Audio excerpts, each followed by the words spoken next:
Result आया, इस पर आपका क्या कहना है? क्या आपने ये हार अभी सोचा था कि ऐसा होगा? देखिए, जो रिजल्ट आए हैं उनसे अचंभित हैं हम, और हम अपनी बीजेपी अचंभित है कि उनका देखा आपने क्या माहौल था। ये जैसे पूरे प्रदेश में माहौल था उसके विपरीत ये नतीजे आए हैं। जो माहौल बना हुआ था मीडिया का भी, और जो आपके जितने भी सीनियर वो हैं एनालिस्ट हैं उनका भी ये है। तो अब लोकतंत्र है ये, और तंत्र एक अलग चीज होती है। तंत्र का कितना रोल है इसकी जांच करेंगे हम, क्योंकि बहुत सारी सीटें थोड़ी थोड़ी वोटों से आ रहे हैं, थोड़ी थोड़ी वोटों से आ रहे हैं, और कई जगह से शिकायतें भी मिली हैं। कहीं बैटरी की शिकायत मिली है, कोई मिली है, और जिस प्रकार से लोडिंग हुई है, मतलब डिलेड वो हुई है, उसके हिसाब से भी है। लेकिन नहीं आओ, वो हमारे जो है AICC वाले इलेक्शन कमीशन मिलेंगे, सारी बात कहेंगे, लेकिन इसमें कोई दो राय नहीं, आश्चर्यचकित हुई है। आपने एक तंत्र की बात कही, लेकिन एक कांग्रेस के अंदर भी एक तंत्र काम कर रहा था।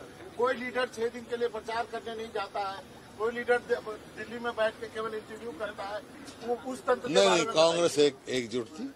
ये तो आप लोगों की बात कहानी थी। अब बीजेपी का तो आप देख रहे नहीं, विद साहब कहीं घर से नहीं निकले, रामविलास जी शर्मा जी टिकट काट दी गई थी, वो तो अलग बात है।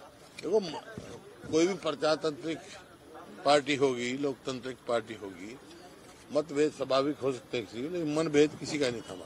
कुमारी शैलजा ने सवाल उठाया है कि प्रॉपर कोऑर्डिनेशन नहीं था, तालमेल नहीं रखा गया। कुमारी शैलजा ने कहा है कोऑर्डिनेशन रखना किसका काम है? सबका काम है कोऑर्डिनेशन।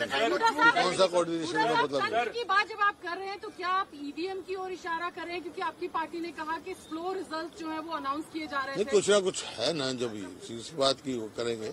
शिकायतें मिली हैं हमारे को कि भाई बैटरी कहीं 99% बैटरी थी, कहीं 70% थी, सबकी शिकायतें उम्मीदवारों ने दी है, वो सारी हम उनका करेंगे। सर, एक जो बात कही जा रही है एनालिसिस के तौर पे कि जो जाट और नॉन जाट में ये चुनाव बट गया और नॉन जाट वोटों का कंसोलिडेशन, पोलराइजेशन हुआ बीजेपी के पक्ष में, इस पर आप ऐसा कुछ नहीं है। ये आप लोग यहाँ कोई जात पात का नहीं, कांग्रेस की राजनीति है, कांग्रेस की स्पष्ट नीति है, न जात पे न हाथ पे मोहर लगेगी हाथ।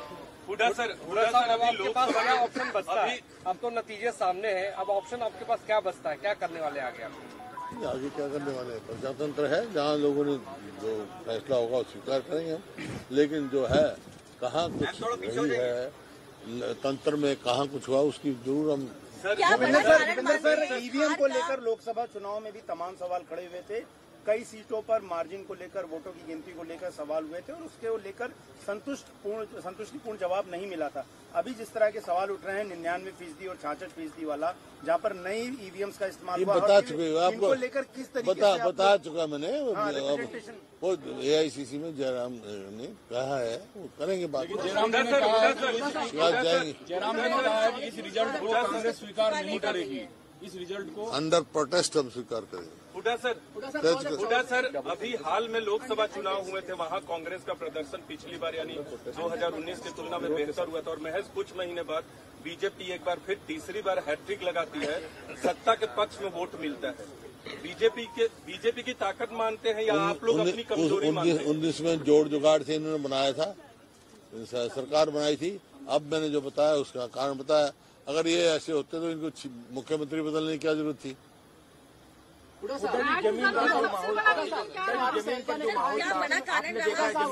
जमीनी माहौल था, बिल्कुल बदलाव के पक्ष में था। वही मैं कह रहा हूँ, आश्चर्यचकित हुए। कुमारी शैलजा ने कहा है कि जो जिम्मेवार लोग हैं हार के लिए, उनके खिलाफ कार्रवाई होनी चाहिए। होनी चाहिए। पार्टी जांच करेगी। लगता है कोई है हार के जिम्मेवार? मेरे को क्या पता, कोई अगर किसी को होगा शिकायत तो पार्टी में जाएगी, कमेटी बनेगी पार्टी की, पूरी होता है। इसमें तो एक प्रथा है पार्टी। हुड्डा साहब, ये तीसरा चुनाव है जो देखा गया है कि छत्तीसगढ़, मध्य प्रदेश और हरियाणा जीती हुई बाजी आपके हाथ से, कांग्रेस के हाथ से निकल जाती है। क्या आपको क्या लगता है कि इसका अध्ययन होना चाहिए? क्या ये आप लोग भी अध्ययन करो इसका। सर, एक आखिरी सवाल सर, इस चुनाव में आप लोग भी अध्ययन करो। सर, इंडिया गठबंधन इस चुनाव में एकजुट नहीं रह पाया। आम आदमी पार्टी के साथ आप लोगों की बातचीत चली, जो बन नहीं पाई बात, समाजवादी पार्टी के साथ गठबंधन की बात हुई, क्या मानते ये हैं? आपको हमारी बात क्या पता, गठबंधन समाजवादी के साथ कोई बात ही नहीं चली हमारी, ना उन्होंने कहा कभी ना बात है। पार्टी ने कहा कि अगर alliance होता हमारा तो आम आदमी चला था, हमने ऑफर किए थे, लेकिन आपने देखा क्या परफॉर्मेंस क्या थी। उस कमी की वजह से क्या ये परिणाम आया? अरे नहीं क्या अलायंस की बात है, नहीं हमारे वो हुआ। सर इसी से एक जुड़ा, सर इसी से एक मिनट में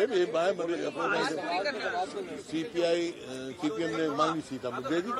अगर आम आदमी पार्टी भी अपने उसके हिसाब से मांगती, जो ड्यू था उसका हम जरूर देते, हमें तो ऑफर किया था, बस हो हमारी पद मानते हैं आप इस हार का कि आपने तमाम मुद्दे उठाए, लेकिन उसके बावजूद आप लोगों की हार हुई है और आप 10 साल बीजेपी की एंटी इनकम्बेंसी का हवाला बार बार दिया। क्या बड़ा कारण लगता है आपको इस हार का, इस चुनाव में? बता दो दिया आप।